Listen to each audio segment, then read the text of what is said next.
Hey guys, I'm Marianna Hewitt from Maximo TV, and we're at Paramount Studios for the premiere of Method to the Madness, Jerry Lewis. We're going to talk to tons of comedians tonight to see what they have to say about this legendary comic. Check it out up next. How long have you known Jerry?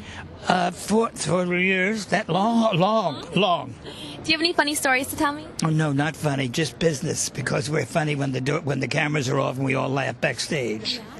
Then it's outrageous. Outrageous. What would you like to be known for in your career? That I make people laugh, and it's a gift if we do. Exactly. A lot of comics don't feel that way. I met some mean ones. I don't have names, but I meet them, and they hear terrible stories about comics who are unhappy. I'm not unhappy. I got the cash. We're here for Jerry Lewis tonight. Who do you think would be the next legendary comedian of our time? Oh, there's so many. Gosh, everybody from Rodney Dangerfield to even Martin Sheen, even in his personal life. But, there's so many people that contribute to it. And, I just think it's really good that we are making a documentary about comedians, because most of the time you look at the serious actors and, people that you just don't really get to, And would you think of yourself as a comedian? No. I try to be funny, and normally it's met with silence, so no. What have you learned from Jerry as a comedian? Oh, I was saying to her, just to get to your child, the inner child, to not afraid to be zany and just totally unmanly in your delivery. Whatever you have to do, if you have to act gay, go on and do it if you're going to make people laugh. But the ability to just to be totally free, and I was saying before how I'm glad to see that people recognize him in a serious way about his comedy, because he's had a very up and down career with a lot of things, but for real in France they've been dealing with him like this. France, he's been an icon. On the level of Buster Keaton and Stan Laurel and those people. We praise Buster Keaton, Stan Laurel, and people like that on the same level now. But I'm saying in France they've been praised him, and I'm glad to see it's happening now for him. Yeah. And what do you think about the comics of today? Oh, well, I don't have a lot to say. Some are good, some are bad, I have a comedy club where some come to downtown L.A. called the Downtown Comedy Club.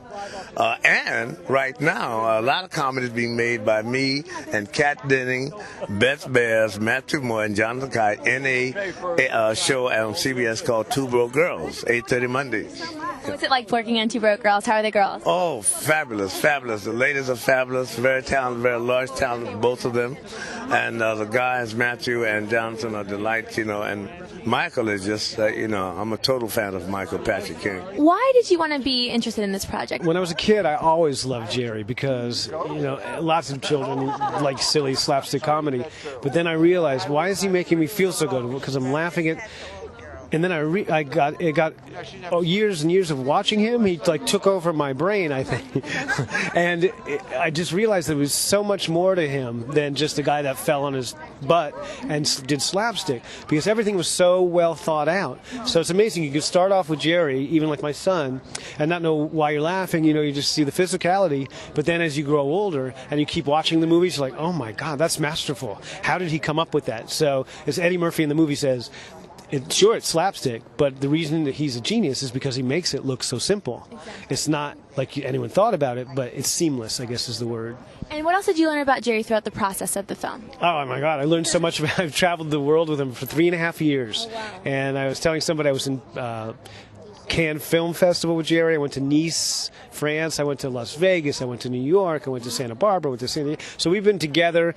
And I think his son once said, we were in so many restaurants, he said, why don't you just call the movie Eating with Jerry Lewis?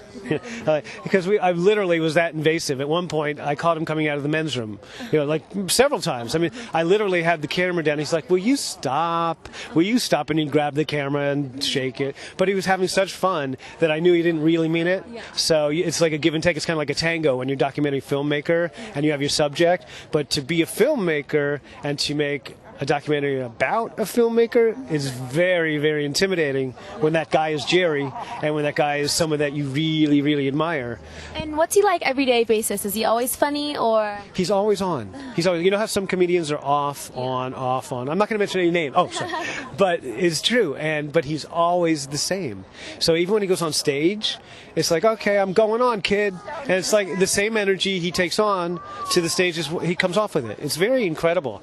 I think that keeps him around so long. Can you tell us a story about Jerry Lewis or why you're so excited to be here tonight? Well, I'm a stand-up comedian as well, and he's just an iconic symbol, and I'm very excited to be able to share this experience with him and other great comedians that are here today. And how did you start being a comedian? You know, it was, I feel like it's the only really true industry where you can actually be yourself, and, you know, I can find the humor in everyday life, and I figure that, you know, that's a good way to live, so it's what I enjoy doing. What other comics do you look up to? Joan Rivers. I really love Joan Rivers, and obviously the late George Carlin and people like that.